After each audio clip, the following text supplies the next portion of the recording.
The massive Category 5 Hurricane Melissa is now estimated, as I've said, to have caused loss and damage to Jamaica amounting to US $12.2 billion, 2 trillion Jamaican dollars, 56% of our annual GDP, and it has set back Jamaica for years to come. The cost that lies ahead to rebuild and insure against recurring Category 5 and strong storms will be very heavy also. So the question arises, can and will Jamaica have to bear this loss alone, this massive cost for destruction to which we contributed so little? Category 5, Melissa, was not happenstance. It was not an accident. It was a result of decades of certain countries in the world, in the global community, stubbornly resisting scientific consensus that their carbon-releasing activities were leading to catastrophic changes in global climate. They chose to continue substantially unchanged, allowing fossil fuel-based economies to continue unabated, while effectively exporting the climate-related costs to less developed and vulnerable nations like ours and other small island developing states. In earlier times, Madam Speaker, Jamaica was known to have one major hurricane, that's Category 4 or above, roughly every 40 years. However, in the 37 years since Hurricane Gilbert in 1988, Jamaica has experienced 4 such systems. There were 2 Category 4 hurricanes, Ivan in 2004 and Dean in 2007, then 2 Category 5 hurricanes in successive years, Beryl in 2024 and the catastrophic Melissa in 2025. Hurricanes Ivan, Dean, and Beryl caused loss and damage to Jamaica of US $1.079 billion at that time. That was the estimate. Outside of some important voluntary contributions from third parties, which we honor and welcome, Jamaica has borne the cost of the expenditures relating to these disasters. Financing, mainly through loans, incurs interest and capital repayment, as well as sometimes conditionalities that fetter our room for maneuver. Jamaica has had to absorb these costs substantially on our own because, firstly, the link between CO2 carbon emissions and climate change was not firmly established at that time. And secondly, the legal, scientific, negotiating, technical, and administrative capabilities were not in place to do anything about it. And thirdly, the international legal framework was still in negotiation. Madam Speaker, Hurricane Melissa has created a potentially game-changing shift. Among other things, firstly, Melissa did not follow the historical pattern of these major systems.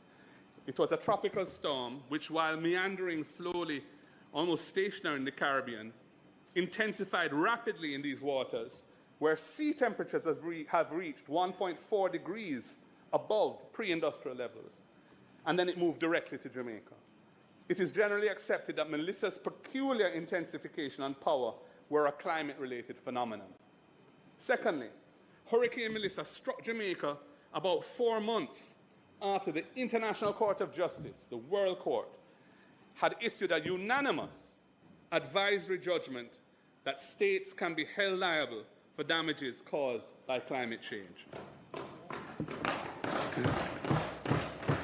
Now, Jamaica has been a minimal emitter of greenhouse gases that have caused global warming. Yet we are bearing the pain from the irresponsible and selfish actions of others. This is fundamentally unjust and unprincipled.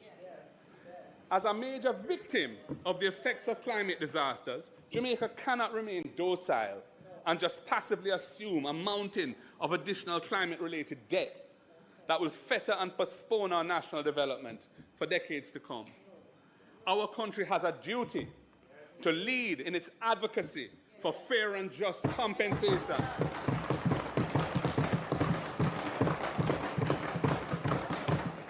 Fair and just compensation from those states who have put us and others like us in this position of extreme vulnerability. In our interests, in our own interests, and out of a duty to other vulnerable countries like ours, which continue to bear the loss and damage from climate change and will continue to bear it, should now assemble a team of the most experienced legal experts and prepare a legal brief on the possibility of recovering compensation for the loss and damage inflicted on us by Melissa. The ICJ, the International Court of Justice, opened the door last year, and we must push that door further open. Scales and Equipment Limited is the temperature. Someone just messaged me to say, George Davis, are you for real? How you get bottled water to be a luxury? What? It's a convenience, and that's what technology is all about. Don't be daft, my friend. Bottled water for bottled water for many people is something they buy because they can. Yeah. If take a Jamaican at average, at random rather, and tell them that, listen, you're not going to get any bottled water for the rest of the week. Can you survive? Can you drink the water that's in your tap? Can you drink the water that the NWC provides most of us access with? Yeah? So when you say that bottled water, you make it look as if bottled water is an essential. It's not. So don't be daft. Anyway. We're turning now to get a reaction from the Minister of Water, Environment and Climate Change, Matthew Samuda, in reaction to what the opposition leader said yesterday in relation to the environmental levy. Good morning to you, Minister. Good morning to you, and good morning to your listeners. Thank you so much for joining us here on Nationwide this morning. So yesterday, the opposition leader said that the environmental protection levy, that the design of it is flawed, and that the funds that will be raked in from this goes to the consolidated fund. It's a disadvantage to local manufacturers in comparison to importers. What do you make of his argument in relation to the EPL? His argument is flawed. The cost of environmental management in this country far exceeds what we currently draw from revenue from the existing EPL rates. Environmental management is not limited to actions of NEPA or the Forestry Department. If you look at the costs associated with running the National Solid Waste Management Authority, if you look at the costs of managing effluent through the Water Commission, the EPL is a mere contribution. Now, he should know, because he would have helped with the legislation associated with the IMF program of 2013, that the country has long moved away from creating standalone funds. You'll recall that the TEF, for instance, used to be a standalone fund. It now goes through the consolidated fund. And post the 2013 IMF program, this was established as a best practice, which Jamaica has long since bought into. Going to the consol fund is not an issue. So the argument is inherently flawed. And as were his other arguments related to environment and climate change. I'm most keen to hear you on the court action that the opposition leader sets out, where, given the severity of storms and the fact that Jamaica is among those countries that are the most oppressive polluters, my phrase, that we have a case to make against those big polluters, the heavily industrialized countries, whose activities no doubt have a deleterious impact on the climate and perhaps cause the frequency and severity of storms, hurricanes in this part of the region to be even more devastating. He says that it is something we should take steps to bring to court. I want to hear you on that. Attribution studies done certainly by Professor Michael Taylor and published globally related to the storms that we've faced prove that climate change is indeed a factor in the damage, or rather in the severity of the storms that we have been facing. That's impatient of debate. But his comments ignore a few facts. Firstly, the case brought through Vanuatu and AOSIS was supported by Jamaica, with Minister Johnson Smith appearing at the ICJ, I believe in December 2024. Right? So the very case he referenced was based on steps taken by Jamaica through AOSIS negotiating group in climate change. He, however, gives the impression to those who are listening that somehow a case through the ICJ would bring about a windfall of reparatory funds to Jamaica. That simply isn't so. And I think listeners need to understand the process. There are two mechanisms that govern how climate financing works. He referenced the ICJ case. Important to note is that your top emitters have not subjected themselves to the jurisdiction of the court. So taking a court ruling to seek reparatory funds, not including the largest emitters, is more of a moral position than one that could create a windfall of funds. Meaning, stick up, right. I was going to ask you the top emitters and who they are, and if and how many of them are a part of the binding framework of the ICJ. So the top 5 emitters contribute close to 60% of global emissions. Correct? None of your top 5 emitters are subject to the jurisdiction of the ICJ. So if you think of the US, China, India, Russia, Indonesia, they have not subjected themselves to the jurisdiction. No members, they have not subjected themselves to the jurisdiction. So a court ruling demanding reparatory payments would have no binding effect on them. Now, from a moral perspective, the argument can be made, but the impression yesterday was given that there is some pool of funds that Jamaica has been docile in approaching, and nothing about Jamaica's leadership in climate change or environment has been docile. But the ICJ matter simply doesn't bind anyone to pay us reparatory funds. From a moral perspective, sure, but it is greatly, it is expensive also to pursue these sorts of cases. So you'll be pursuing a case that is not likely to deliver funds through a reparatory mechanism to the Jamaican public. Well, nobody knows, but I guess I have to ask based on duty. How long would such a case run if we were to put the necessaries in place to mount it? So over 5 years, at least. So this is not a quick fix. But as I said, the problem is that the mechanism doesn't bind the countries that are most culpable. And if you even move to the next 5 and the next 5, yes, you get up to 90%. It's only 2 of the top 10 emitters that are bound in this way, and they make up 1% of total emissions.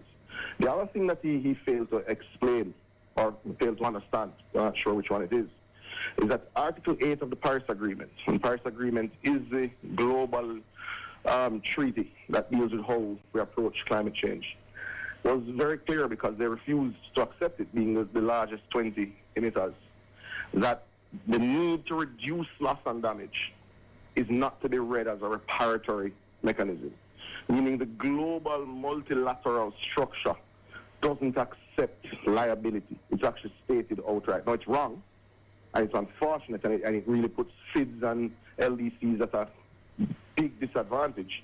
But that mechanism isn't structured. Now, 2 years ago, actually 3 years ago now, you recall Jamaica led the call in Dubai for the establishment of a loss and damage fund.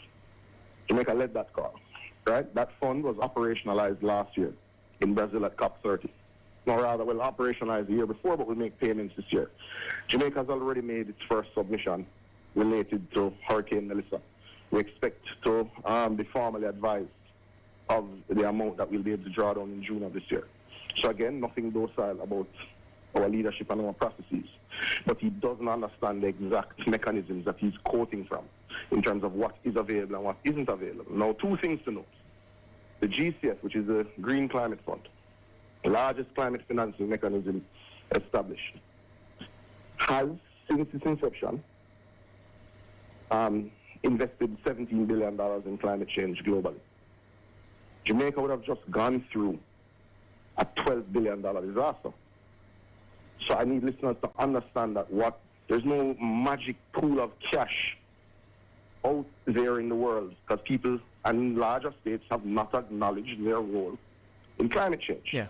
Now, Jamaica states very clearly in every forum that it has available to, through the UN and otherwise, that they need to.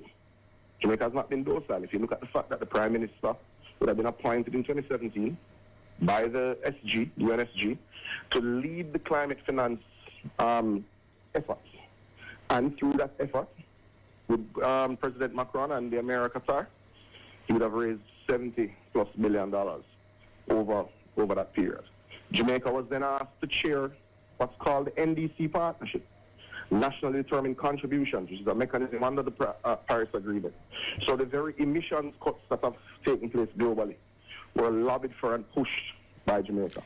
Most recently, Jamaica has taken the chair of UNEON, the United Nations Environment. And that's you. There's nothing docile about. Yeah, but the spirit of what the opposition leader is saying is that there must be some recourse that small island developing states like us, you call them SIDS, there must be some recourse for a catastrophic series of events that happen during a particular season that we have very little to do with inducing. So you are saying that it has to be negotiations and diplomacy in the way that those things have been going on, because there's nowhere to turn to get this huge windfall to help you to build back after the disaster strike, is what you're saying.